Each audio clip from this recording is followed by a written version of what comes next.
Gabby? Oh, I think you touched on like a really important point, and it also like I guess brings us back to that question of like for like very intense fight or flighty situation. Like Maya thinks I'm a lovely person, but most people at the hospital think I'm like a total cunt. I would say I like every time like someone is like, take your clothes off, let me examine you, and I'm like, ugh.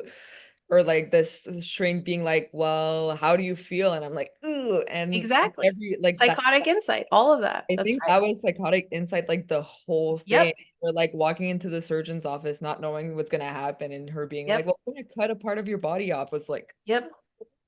Yep. but I think that this idea of like, I really like that. It's like, just tell me where you want to go when you're ready.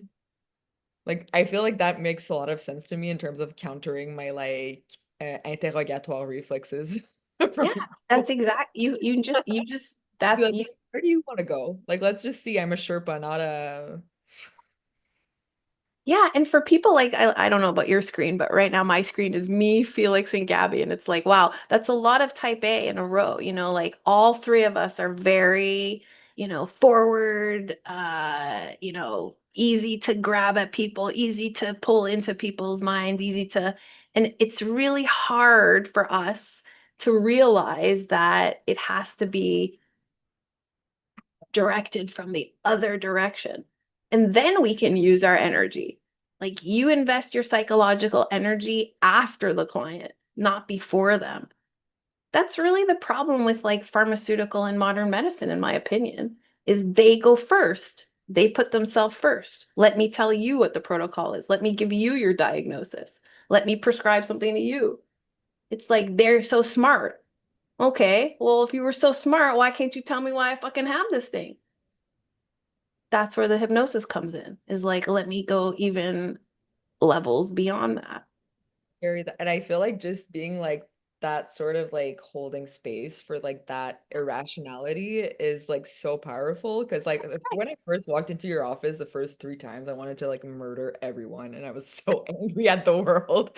And I was like, fuck this, like fuck the situation. I hate Exactly. this. I'm so angry. This is so unfair. Right. Like every other doctor tried to like And get what did I do? I remember it so well. What did I do? Because I remember too leaving that situation being like, well, what can you do? All you can do is agree. yeah. Like, duh. I mean, you have terminal cancer. Like, obviously, that's gonna freak you out and make you feel like shit. So if she says that to me, I say back to her, that's right. Yeah. Where did that's right come from? Everybody know? Where did the what? Where did that's right, that expression come from? Erickson. Yeah, it's from Erickson. Erickson said that's right, no matter what you said. I hate my mother, that's right. I want to murder someone, that's right. This cancer fucking sucks ass, that's right. I feel great, that's right. Why would you say that's right to no matter what? Because of what Gabby just said. I'm just creating a safe place for you to do what you want, for you to feel what you want to feel.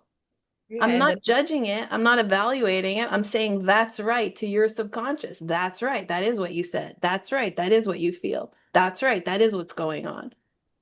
mhm. Like for example, with the I think I've been in the system for like almost a year, so it's like my patience has been like meh, meh, meh, meh. Exactly. That's right. But like the radio oncologist, like after the treatments, he was like, "Oh, and this is the sheet of paper for after the treatments." And one of the lines of like things to do and don't, he was like, so it said, and it said it so bluntly, he was like, "Never expose that skin to the sun for the rest of your life." And I was like, hey, you burnt my neck, so am I supposed to like never wear a t-shirt ever again? Like, didn't you think that was relevant to tell me that before I consented to the treatment? And he was like, well, yeah, I told you that, blah, blah, blah, blah, blah, blah. And then I'm like getting angrier because I'm like, you're not validating my feeling of like, Exactly. That's oh. right. And then I ended up saying, like, well, maybe if you spend more time listening to your patients and less time at fucking hospital photo shoots. And Right. then, But see, the only part I object to in your whole diatribe there is you cannot educate these people or correct them because they themselves are hypnotized into thinking that the protocol is correct. And So what when you push back on the protocol, they're going to push back on you like you don't understand the protocol. But that's because they don't understand the protocol that we're using. So that's exactly why I started my whole presentation with the reindeer head or whatever that animal was bonking together, because when I say therapy revolution, I'm not kidding. And part of why I'm warning you about that and giving it away at the outset is if you want to make money at this and you want to capitalize on this and systematize it, you must be realistic about the fact that that's the position you're taking.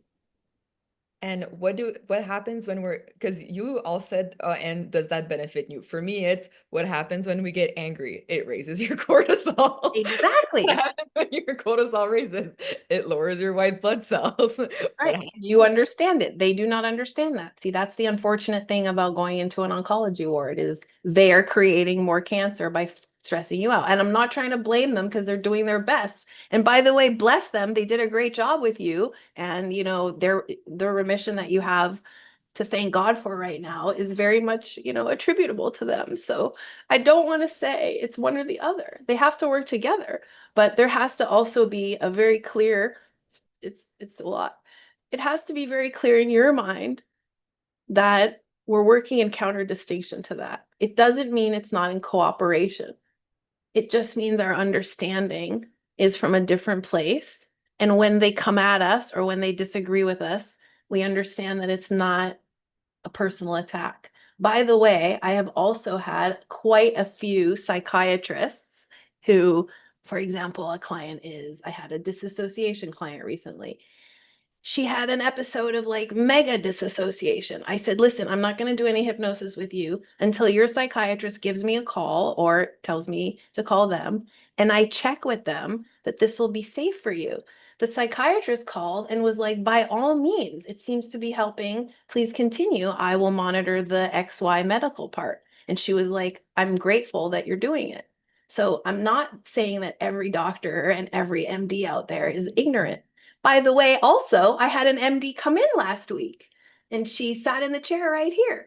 And she said, I am an allopath. I am a doctor. I've been everywhere. I've been to CBT, EMDR, this. I still have my problem.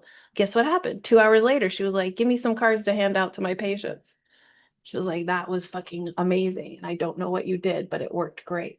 So then you have your MDs who are like, give it, bring it to me. So we can't, just say everybody is not paying attention. That's not true. Okay, my diatribe on big pharma is now on pause.